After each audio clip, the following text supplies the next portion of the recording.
Hello, ladies and gents. Today we're going to talk about measures of center. Measures of center just measure the middle of a data set. So we have a few of them that we're going to talk about. You've probably heard about them before, but we're going to go into a little bit of detail. Mean, median, and mode. So mean, that's just your average.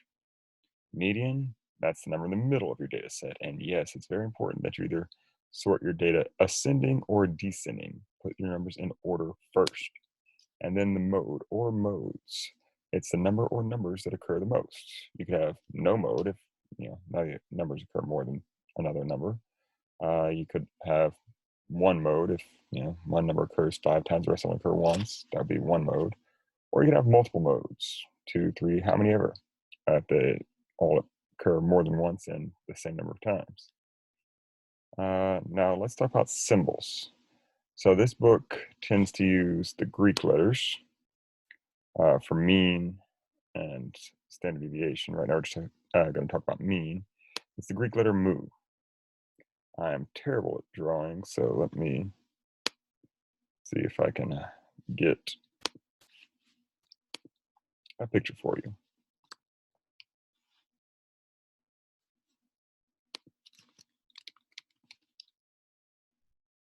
So we use a lowercase mu. It looks kind of like a U with an extra just teardrop on it or something. That's how I draw mine. I mean, I suck at drawing, or whatevs. So that's the population mean. Now, this book doesn't really distinguish between population and sample mean. It's a vital distinction whenever you actually get to your statistics course. So, where this book uses mu, it really should use X bar. So that's the other symbol for mean. This is generally accepted to be the sample mean. So if we're looking at a data set, usually we're looking at a sample from a population. So population's all the items. So if we look at the world, all the humans in the world, that would be the population. A sample would be the people in a certain city, or 10 people from each city in the world. That's a sample. Typically, we don't know the actual population's information because there's just too many people in the population or too many items. What we generally know is we use a sample, we get a smaller number of people or items, and get their mean and use it to estimate what the mean of the population is. Now, median, not really an important symbol, but you might see it, X tilde. Also, some people pronounce that tilde or tilde. It's just that squiggle symbol on the top left of your keyboard. Top of the NA in Spanish. That symbol. That is your median. There's not really a population median or sample median, it's just median. We probably won't use that symbol, we'll just say median. Very important though, population mean is mu. That's how I draw mine. That's how it should be drawn. X bar is your sample mean. That's really what we're dealing with here. Let's just go into it. Let's look and see how we can find these values.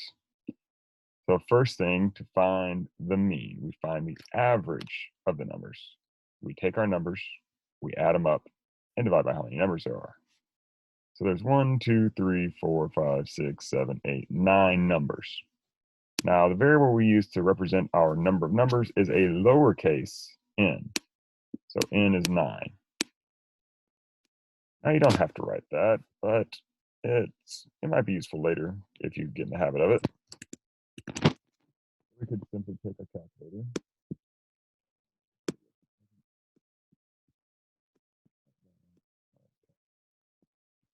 And just add these numbers up.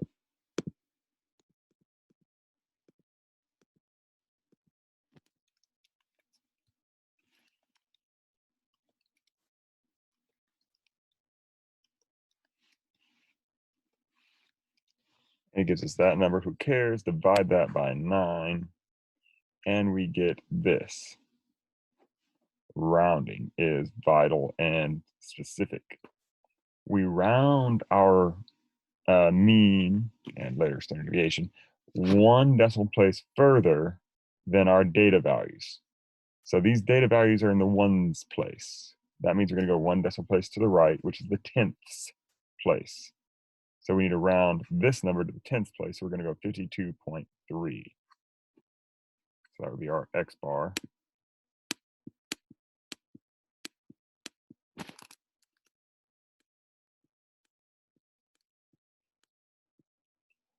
Let's say you have a rock collection, and this is how many grams each of the rocks weigh, and that's your entire collection. Well, that would be your population because it's all of your rocks. So I don't know what I can write, but that's what came in. So that would actually be one instance where you could use mu instead of X bar. But generally speaking, whenever we're doing these calculations, we're not looking at the entire population. FYI. Now, we need median, but we must sort the data first. That means we got to put it in order. No easy way to do that on the calculator. So we're just going to go through here. I got a 46, I got a 35. So let's see, 35. I'm going to go vertically because I have more room that way. Then a 46. No 50s, 51, 51, two of those. Yes, it's important not to write them both. I got 53 next, I think. Two 58s.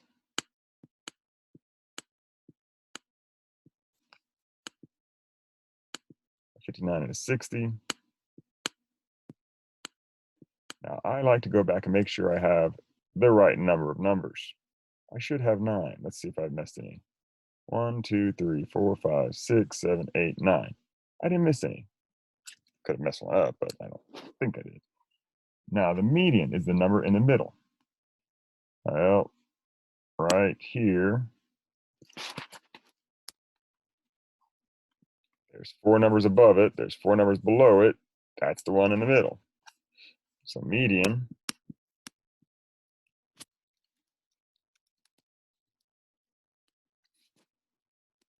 is 53. You might be wondering, what happens if you have an even number of numbers? Well, you just average the 2 numbers that are in the middle. We'll see an example like that in a minute. Now let's talk about mode. Let's see here. I've got two 51s, and I've got two 58s, so I've got 2 of them, 51 and 58. So this would be bimodal. It has 2 modes. Okay. Next data set. I'm going to show you how you can use your calculator.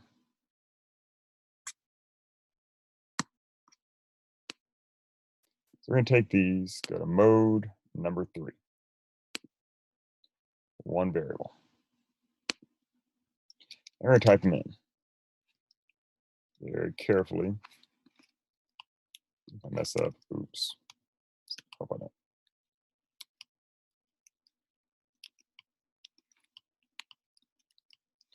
Okay, I got 12. Let's make sure I have the right number of numbers. 1, 2, 3, 4, 5, 6, 7, 8, 9, 10, 11, 12. Good. I have the right number of numbers, so that's a good start. I could have very easily messed up in typing them in, but hopefully I didn't. Once you have all of them typed in, and yes, hit enter at that last one, you should be at 13 with nothing in there. Hit the AC button. You'll be here, blank screen, 0 right here, stat up here. What we're going to do is hit Shift 1. First thing we go for is the mean, number 4. X bar, remember that's the symbol for mean. Number 2 equals, face out the way, equals 19. So X bar is 19. Now what about the median? It does that too. Shift 1, we're going to go to min max. Okay, this particular version doesn't, but the, oh, okay. I wonder if that was an update on version 2, the white ones. Maybe so. So check your calculator might have median right here. This emulator does not. So check your calculator. If your calculator has it, it would be shift 1, number 6. It also gives you your first and third quartiles whenever we get to 5-number summaries. Not this class. But interesting. Okay. So median, got to do it by hand. So 7, 10, 11, 15, 21, and 220, 3 24s. Oops, 2 15s.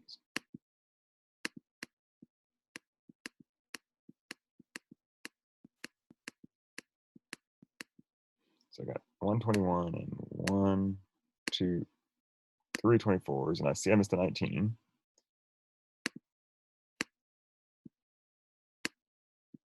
Skip that down a little bit.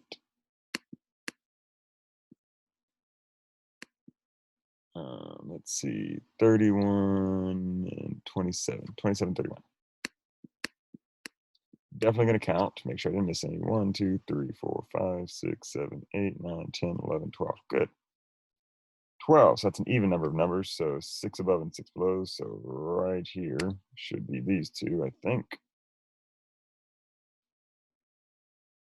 There's 5, there's 5. Yep, these are the two in the middle. So when you take these two and average them, find the mean of those two numbers, you could do it here. 19 plus 21 divided by 2 is 20. Generally, I don't like doing arithmetic in stat mode. Let's see, because if we try and do a fraction, it's going to make it all funky.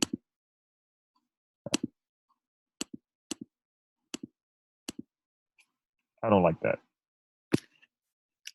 I mean, it's readable. That's how it used to be represented on a calculator, but I just don't like it. So I usually do my calculations in mode 1. Entirely up to you. So the median here is 20. Little tangent there. Not right time. There we go. And the mode, let's see, 24.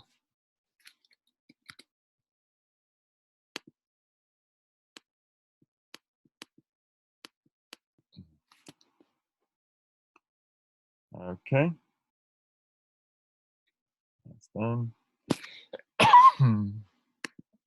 Now, if you look on the paper, it says stuff about mean average deviation, something like that. We're not going to worry about that. We're not dealing with that. We're just going to do some more practice with mean and mode and median, because yeah, we're not doing the MAD. Okay, and in fact, I don't think we don't need to. Let's go on to standard deviation and variance. Okay, here we go. So mean, median, and mode are the measures of center, the center of your data. Now we're going to talk about the measures of variation in your data. So mean, average, deviation is 1. Not worried about that. The 2 that you will be seeing a lot of is variance, and most importantly, standard deviation. Basically, they're just telling you how spread out your data is. If you look at your data, your standard deviation tells you, on average, how much is between your numbers. Now again, our symbols. So I'm just going to go with standard deviation because variance is just a square of your standard deviation. So this is a lowercase sigma. This is capital sigma, that's lowercase sigma. That means add stuff up, that's the summation symbol. That means standard deviation.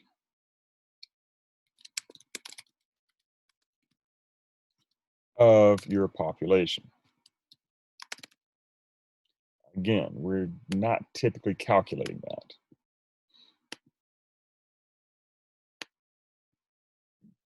that. S, some people put SX, is your standard deviation of your sample. That's actually what we're going to go with. Now, if you look at the formula that's already in the book, this is calculating the standard deviation of the population, which again, if you're looking at your rock collection or something, sure, that might be relevant. But typically, if we're looking at a data set, we're looking at a sample of the population. So this is the formula that would be more appropriate. And in fact, if you look here, you're probably going to have a giant formula sheet like this whenever you get to stats. Yes, it's this long. Yes, it keeps going. And you're probably going to use that. If you look on here, the very first set of things is your formulas for x bar, which is mean. That's the sum of your x's divided by n, number of numbers. And we didn't talk about frequency table recently. Did we talk about frequency tables? I don't know. But also standard deviation. I don't use this formula ever, but it's similar to this formula, and for our purposes, it's fine. Typically, we'd use this formula, which looks longer and more complicated, but it's actually way easier to calculate. We're going with this one because it's very similar to that one, and let's just do it. The main difference is instead of n, we divide by n minus 1. And we use the proper notation of s and x bar instead of sigma and mu. So this is what we're going with. Let's do it. Lower standard deviation means that your data values are close together. High standard deviation means they're far apart.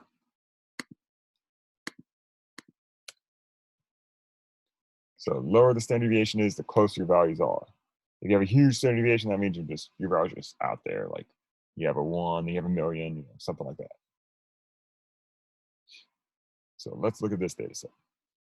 We're going to get the standard deviation using this lovely formula right here. We're also going to go for the variance, which to get your variance, all you have to do is square your standard deviation.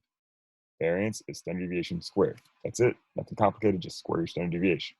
So do this and then square it without rounding. Like get this, write it down, round it properly, and then hit the square button on your calculator to square your answer. Don't round intermediately. Let's use this guy. So the first thing you notice we need to do is find the mean. So let's do it. Is that the same data set as before?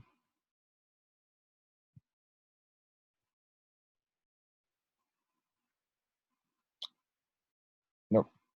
Okay, never mind. So yeah, we're gonna find the mean. And I'm gonna go ahead and type it into mode. Well, I'm already in stat mode, so if you want to change your data, you can go to Shift 1 Data, and you could overwrite this. I typically would just get out of here, go to mode 1, and go back to mode 3, 1, and it clears it all out. But if you need to, like, oops, I pushed 11 instead of 1 or something, that's an easy way to fix it instead of going back all over. Type in the numbers. 1, 2, 3, 4, 5. N is 5. Notice we need that here in our formula.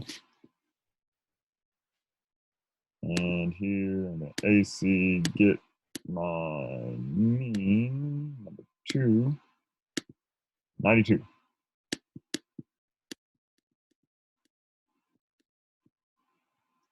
So if we look here, we need to do x minus x bar, and we just square it.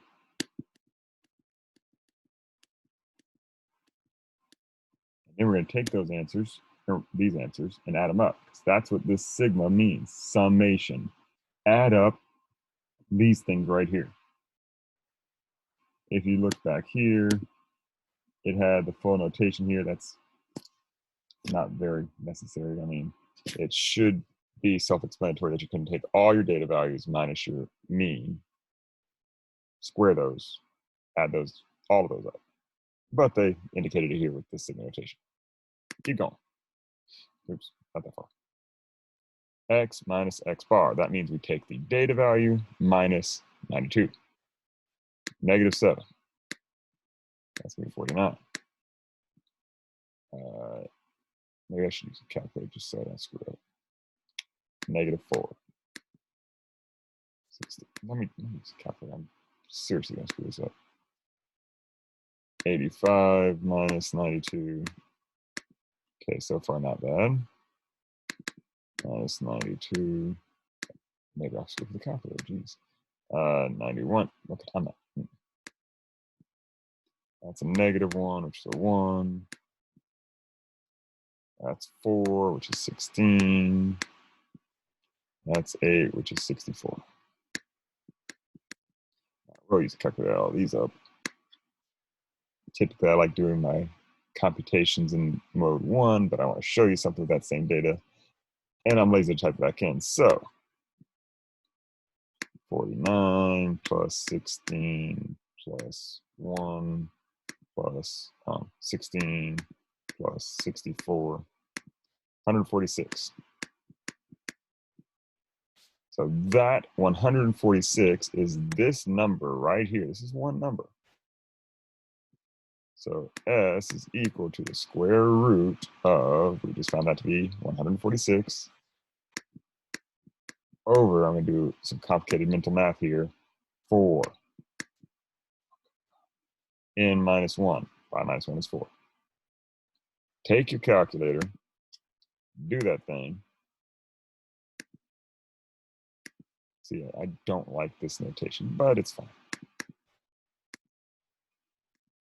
Make absolute certain you close your parentheses in here, though. And we get 6.04, yada, yada, yada, yada. Our data values are to the ones place, so we're going to round to the tenths place. So this would be 6.0. Yes, 6.0. Put the dang 0.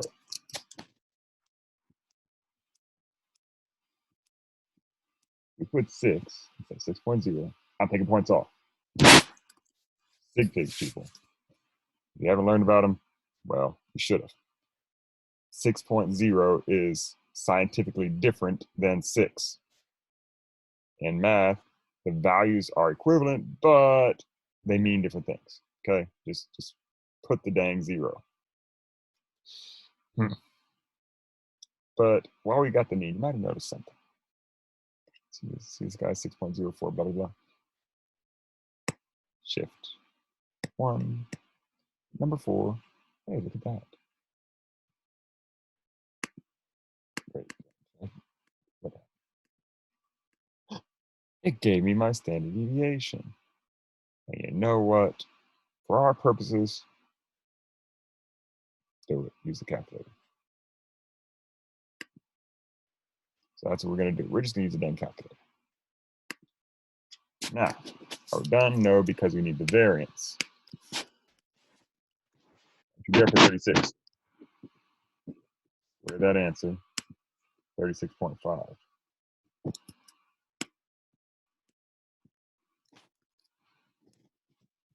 Whole 5/10 off if you did an intermediate rounding error. Okay. So we're gonna do. We're not gonna do all of them. We'll do a couple of them. Because you're just gonna type this calculator. I'm just like not even worried about it. Let's do 7. Let's do 7. And I think you can get it from there.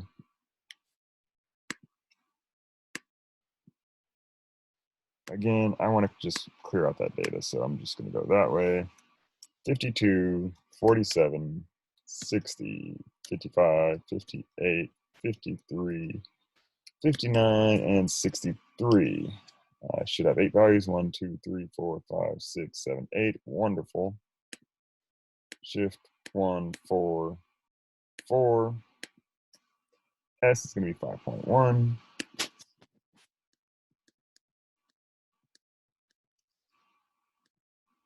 And S squared is 26.4. What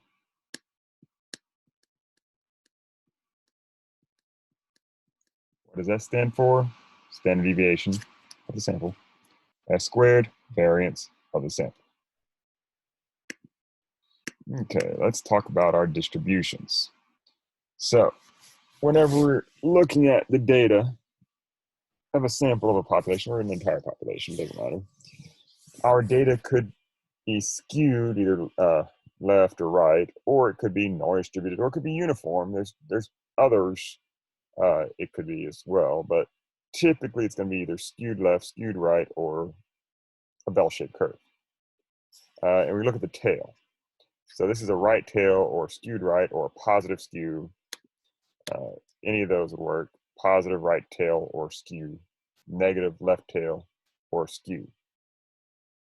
So you can either say the tail or you can say the word skew. Okay? You'll hear it all. Now this one's the one we like. We like it normal. It goes up and it comes back down in a nice even-ish, doesn't have to be perfect. We like perfect, but it doesn't happen in real life. A nice even-ish rise and fall. Okay, this is normal. It's a bell-shaped curve is what you'll see it called a bell-shaped curve. This is the normal distribution. You're gonna have chapters upon chapters of this thing. The normal distribution, a symmetric bell-shaped curve defined by the mean and standard deviation of the data set. The area under the curve represents the probability with the total area equal. What's the probability equal to if you add up all the probabilities? Yeah, that's right. 1. Oh, not comfortable.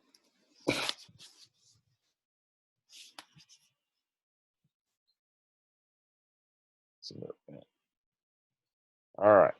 So, yeah, we're going to do it. We're going to go with the empirical rule. If the data is magically perfectly normally distributed, this will give you the probability or area under the curve. Here we go. 68.2% of the data falls within 1 standard deviation of the mean. That means from here to here is 68.2% of your data. Now, that's slightly less useful. What we're going to do is we're going to break that up. We're going to find the probability, the percentages, the area in each one of these sections. And we're going to use that to estimate probabilities. Here we go. If 68.2% lies from here to here, cut that in half, 34.1% in each one of these.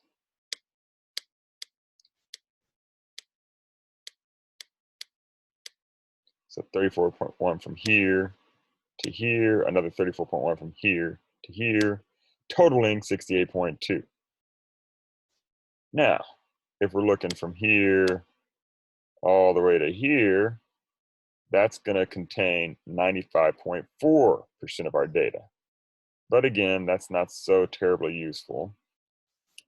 Instead, let's see how much is in each one of these little sections. Let me get another one. I timed it out. 95.4. That's the whole area here, but we already know 68.2 is in the middle. So let's take out that 68.2. And we got whatever that is. Cut that in half, and that's how much is in each of these sections. 13.6. So 13.6 here, 13.6 there. And we can check. If we add all that up, it better equal 95.4%. 13.6 plus 34.1 times 2 is 95.4. Cool. 99.8% lies within 3 standard deviations of the mean. That's practically 100%, but it's not 100%. We can't say 100% of the data lies anywhere because there's always some crazy outliers. If you think about human heights, I mean, it's unusual to see a 7-foot tall person, but then we literally have giants who have some weird growth defect that doesn't stop them growing. Go look up how tall the tallest person that was alive was. Huge. I don't know how tall it is off the top of my head, but they were tall. Really tall. Tangent, get off of it. 99.8 minus 95.4 is whatever that is. Cut that in half. Cut that in half, 2.2. From here to here. Not from there to there, but all from here to here is 99.8. But in these two sections, 2.2. I got 0.2% left. So if I split that up, it's 0.1 here and 0.1 there. 0.1 if it makes you feel better.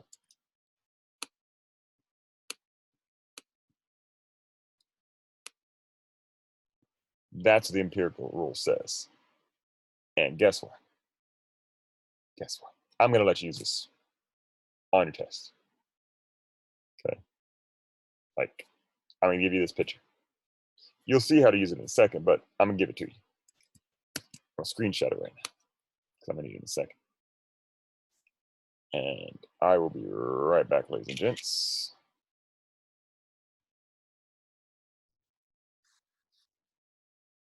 All right, so let's continue. Sorry about that. Here we go. So, put that down. Oops. The weights of 50 football players are normally distributed with a mean of 178 pounds and a standard deviation of 8 pounds. So remember, whenever we're looking at the standard normal curve, means in the middle, and each one of these is one standard deviation. So I'm also going to kind of plot that chart down on here. There it is. We're going to need that. So I'm going to put these numbers on here. See how it works. So let's see. The mean is 178. This is one standard deviation. One standard deviation is 8 pounds. So if I go 8 pounds, that's 186. Another 8 pounds is 194. Then 202. That's for each of these right here. And then if I go the other way, it's less than the mean. So 178 minus 8 is 170. Minus 8 is 162. And 154. So these are the different weights that correspond to 1, 2, 3 standard deviations away from the mean. So it's how many? It's one standard deviation away from the mean. Well, if I go one standard deviation to the right, mean is 178. One standard deviation is 8 pounds. Two standard deviations will be 16 pounds. So 178 plus 16 is 194. Or we could just add 8 and 8. That's what we did. So now we have this complete. Now we need to look and read what the question says. So get these. I'm giving you this. Then you got to think. What percent of the players weigh between 178 and 194 pounds? 178 is right here. 194 is right there. So I'm looking at these two sections. Well, that's these two sections. So that's 34.1 plus 13.6. Oh, that's easy. I'll get that off so we can do it again in a minute. 34.1 plus 13.6. 47.7.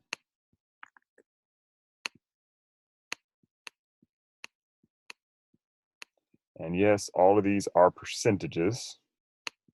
So we should put the percent down at the end of it. What is the probability that a player weighs at most 170 pounds? So at most, that means they weigh 170 or less. So here's 170 and less. That's these three sections. So that's these three numbers right here.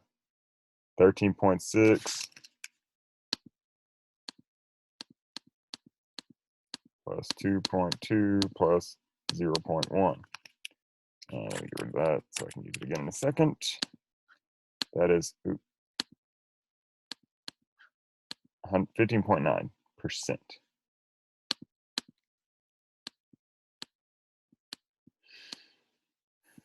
Oh, 15.9%, or you could say 0.159. It doesn't specify how they want it. I guess we could leave it as Where's the fraction? 159 over 1,000. Okay, doesn't simplify, whatever. So probably, I'm not going to specify probably. Just leave it as a percent. That's fine by me. Percentages is a probability. That's fine. What is the probability that a player weighs less than 162 pounds or greater than 194? So less than 162 or greater than 194. So I'm going to add these four regions up. Well, that's easy. That's 2.2 plus 0.1. That's 2.3 times 2, 4.6%.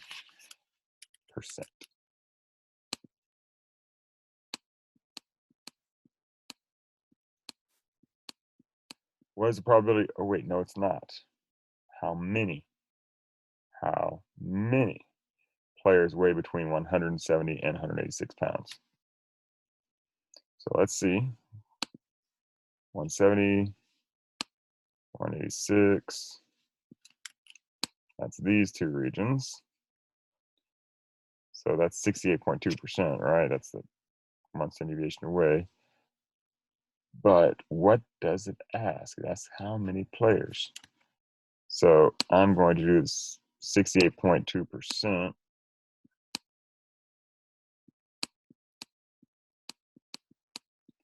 times how many players I've got, 50. So you could do 0.682, or you could do 68.2% is open parentheses. Same thing. Times 50. And you get 34.1. We're going to round it properly. So 34. That would be 34 players. There we go. Okay, so again, I'm going to give you this chart. You just need to be able to apply it. That's all there is to it. Just read the dang thing. You should be fine. Let's do a few more. Are we going to do all of them? No, we're not going to do all of them. Let's see if there's anything interesting.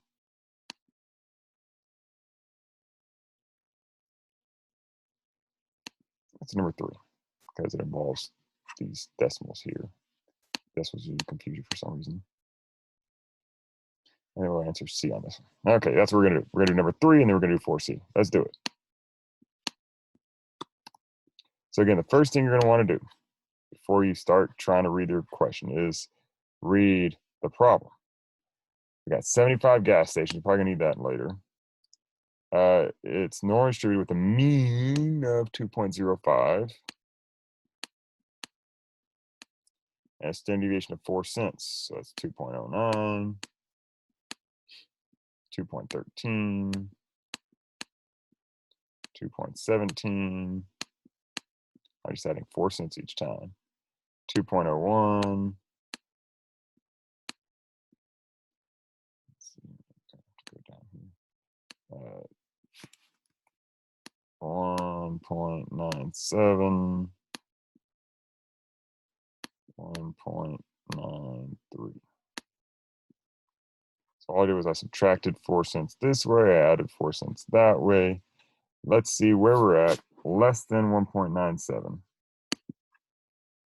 That's these two regions. 2.2 plus 0.1 is 2.3.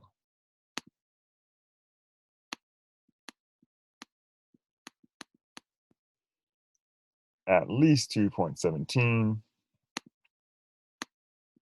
Well, that's 0.1. Wouldn't that be nice? I'd probably pay $2.17 for gas. Probably the gas sales regular gas station less than 197 or 2.0 greater than 2.05. So that's this one, or greater than 2.05. So that's all of these. That's a lot to add up, but I mean, you've got a calculator. So 0.1 2.2. This region, which is 34.1, 13.6, 2.2, and 0.1. 52.3%.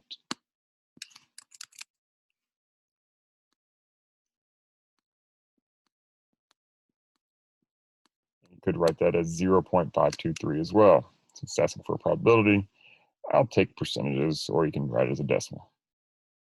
Either way you want to do it, I think. But if you just put 52.3, that would be wrong. Okay, it's 52.3% or 0.523. About how many stations sell a gallon of regular gas for no more than $2 a penny? $2 a penny, no more than that. So that's that or less right there. 13.6 plus 2.2 is 15.8, 15.9%. However, it asks for how many stations, not the probability. So we multiply that by 75. 15.9% times 75 gives us a wonderful 11.9, so we're going to round that to 12. All right, so and then we're going to do 4C. I don't remember why. Students need to be in the top 2%. Ah, yes, because this is a little thinking question. So top 2% to be eligible for the national typing competition. She types 56 words per minute. Is she eligible? So we do need to get right here, 120 keyboard students, blah, blah, blah. Mean of 45, standard deviation of 6.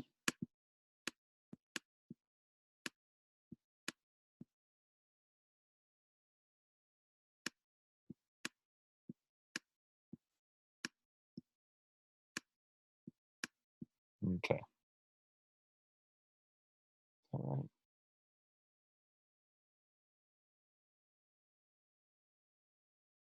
Probably messed up something somewhere.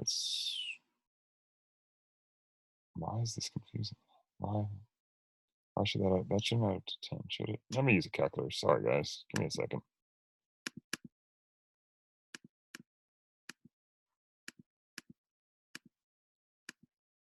Okay.